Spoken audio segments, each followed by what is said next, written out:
Welcome to your teacher classes. और आज हम लोग बच्चों प्रश्नावली 13.1 का चौथा प्रश्न बनाएंगे। ठीक है, चौथा प्रश्न है AB एक रेखा खींचिए। AB से 5 सेंटीमीटर दूर एक ऐसी रेखा CD खींचिए जो AB के समांतर हो। तो चलिए इस प्रश्न को हम लोग हल करते हैं।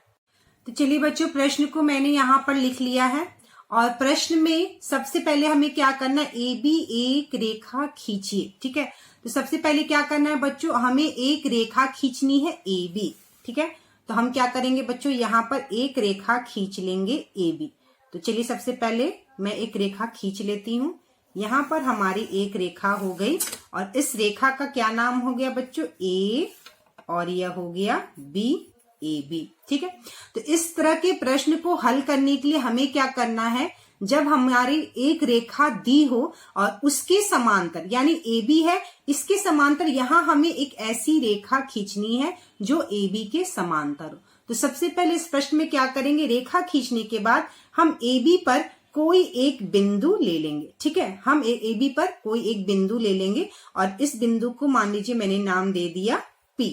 ठीक है, तो सबसे पहले हम एक बिंदु ले लेंगे और इस बिंदु पर, ठीक है, एक लंबवत रेखा जो है 90 डिग्री कोण बनाते हुए हम खींचेंगे। ठीक है, तो बच्चों यह जो बिंदु हमने ली है AB रेखा पर लंबवत रेखा खींचने के लिए हम 90 डिग्री का कोण बनाते हैं। तो हम किसी भी त्रिज्या का एक माप लेकर सबसे पहले इस बिंदु पर, ठीक है, सबसे पहले इस बिंदु पर हम अपने प्रकाल की नोक को रखकर एक क्या करेंगे बच्चों, एक हम चाप खींच लेंगे। ठीक है, इस तरह से हमने क्या किया बच्चों, एक चाप खींच लिया।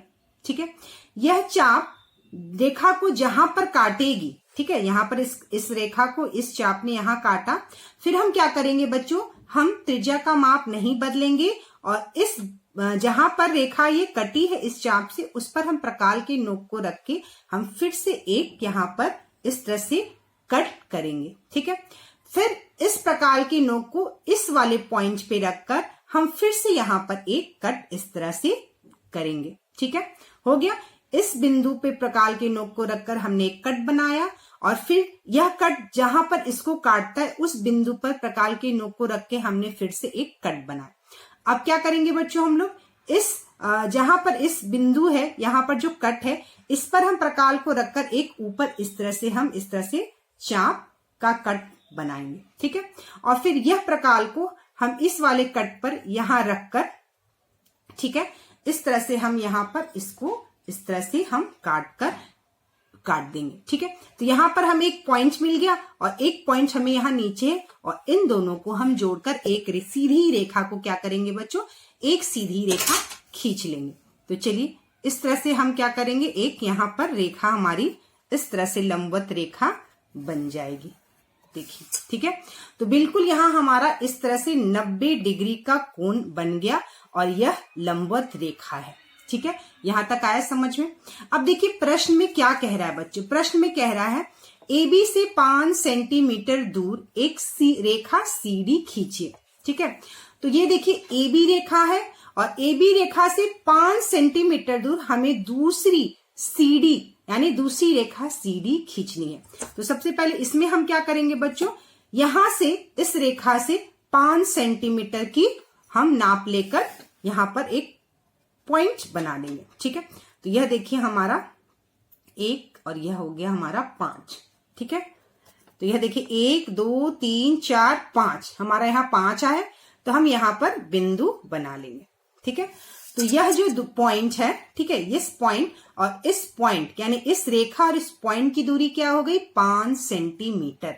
और इस पॉइंट पे ही हमें क्या करना है, एक दूसरी रेखा खींचनी है जो CD के AB के समांतर हो। ठीक है, तो चलिए बच्चों इस रेखा और इस पॉइंट पर जिस तरह से हमने यह 90 डिग्री का कोण बनाते हुए एक लंबवत रेखा खींची है, उसी प्रकार यह जो हमारी रेखा है, ठीक है, यह जो हमारी रेखा है इस रेखा पर, ठीक है, और यह जो AB से 5 सेंटीमीटर दूर बिंदु है, यानी इस रेखा और इस बिंदु की सहायता से हम यहाँ पर 90 डिग्री का कोण बनाएंगे। ठीक है, तो सबसे पहले क्या करेंगे, एक हम त्रिज्या ले लेंगे। ठीक है, त्रिज्या का माप ले लेंगे और इस पॉइंट पे रखकर हम क्या करेंगे बच्चों, एक पूरा चाप हम इस तरह से बना लेंगे। ठीक है, एक पूरा चाप हमने इस तरह से बना लिया।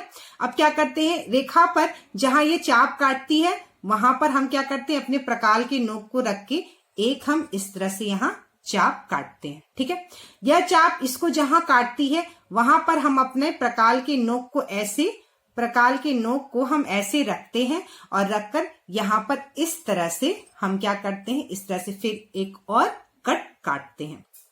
इसके बाद इस पॉइंट पर अपने प्रकाल के नोक को रखकर पहले वाले को जहां पर कट किया था हम ऊपर की साइड में यहां पर एक इस तरह से कट चाप बनाते हैं। ठीक है, इसके बाद इस वाले पॉइंट पे जहां हमने काटा था, यह जो पॉइंट मिली है हमको, इस पॉइंट पर हम इस तरह से करके हम यहाँ पर एक इस तरह से कट बनाते हैं। ठीक है, और उसके बाद क्या करते हैं, ऊपर वाले पॉइंट को, यहाँ जो हमारा ऊपर वाला पॉइंट है और जो नीचे वाला पॉइंट है, हम उसको क्या करेंगे बच्चों, उसको हम जोड़ देंगे। ठीक है, तो इसको हम क्या करेंगे बच्चों, इस पॉइंट को और इस पॉइंट को हम इस तरह से जोड़ देंगे। ठीक है, और इस तरह से इधर भी एक रेखा खींच देंगे।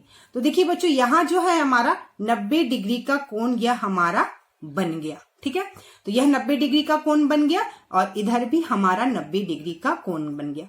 और यह जो रेखा है, यह जो रेखा है, इस रेखा को हमने क्या नाम दिया, सीडी रेखा नाम दिया, जो कि AB रेखा के समांतर है। तो बच्चों, यह दोनों रेखाएं जो है समांतर हैं, और समांतर रेखाएं कब होती हैं, जब दोनों अंतः एकांतर कोण बराबर होते हैं। ठीक है, तो इस वाले पॉइंट को हमने P माना था और इस वाले पॉइंट को हमने क्या नाम दे दिया, Q नाम दे दिया।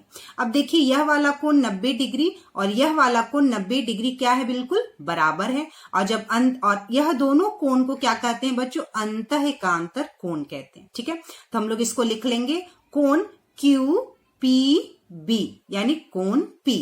तो हमने लिख लिया कोण QPB बराबर है कोण किसके, PQC के, कोण Q के, PQC। तो यहाँ पर कोण PQC, और यह दोनों कोण जो है बच्चों वो अंतः समांतर कोण है। और यह दोनों क्या है बच्चों, यह कोण 90 डिग्री है और यह कोण भी क्या है, 90 डिग्री है। और जब दोनों कोण अंतः एकांतर के कोण बराबर होते हैं तब रेखाएं जो होती हैं वह समांतर होती हैं। ठीक है, तो यह वाला प्रश्न हल हो गया। अब हम लोग नेक्स्ट वीडियो क्लास में 13.2 को हल करेंगे।